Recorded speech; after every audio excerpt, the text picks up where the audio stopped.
So I'm going to share a story that really had a major impact on me, and I hope it'll do the same for you.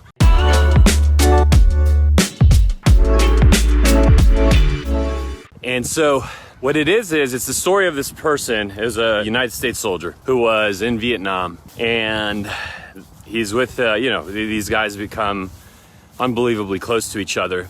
They're walking through they're walking, I don't know if it was a field or through the jungle, but they get to a point where this guy, he's with his absolute best friend in the world, and they love each other, right? I mean, the trials of war have brought them that much closer.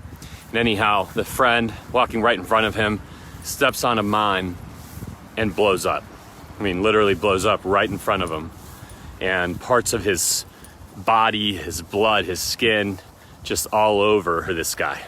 And so the way he responded to this event, of course, is it caused him huge trauma. It caused him to, basically the way he responded to it was, I should never get close to anybody ever again because I'll lose them. I could get hurt. It's too painful. There's too much at risk. That kind of reaction. And it really held a lot of his life back in the decades moving forward because he just never could get close to another human being again, on a real deep level, because of that trauma, because of this event where his friend has blown up right in front of him. And a lot of us would say, understandably so. So another guy, also in Vietnam, in a foxhole, very, very similar story. His friend, his war mate, he takes a bullet right to the skull from a sniper, and parts of his brain literally splash onto this guy's face, all over him, his blood, his skin, his skull. And it's interesting to see how he responded to the same event, literally the same event. What happened was this: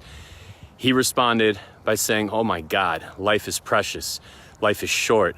I have to enjoy every minute. I have to love people as hard as I can. I have to really soak up my relationships, make the most of them, get as connected as I can to people. And so that was the reaction he had. So it's interesting to see and to observe that it was really pretty much the same event. So is it events that cause us, trauma? Is it events that cause us pain?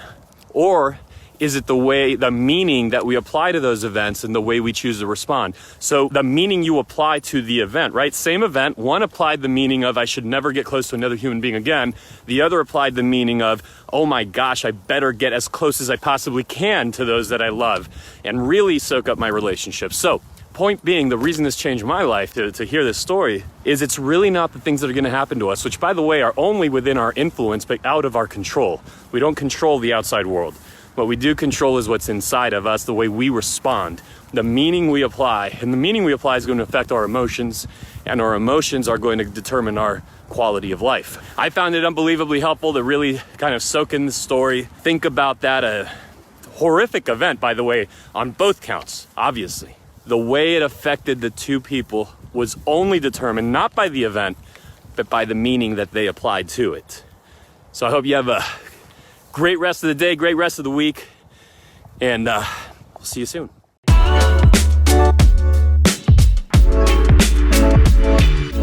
Hey, let me know what you thought about that in the comments below. And if you want to download my 29-page business plan sharing the fundamental building blocks of building the $7 million plus gross to commission income business we have here in real estate, go to agentacademy.com.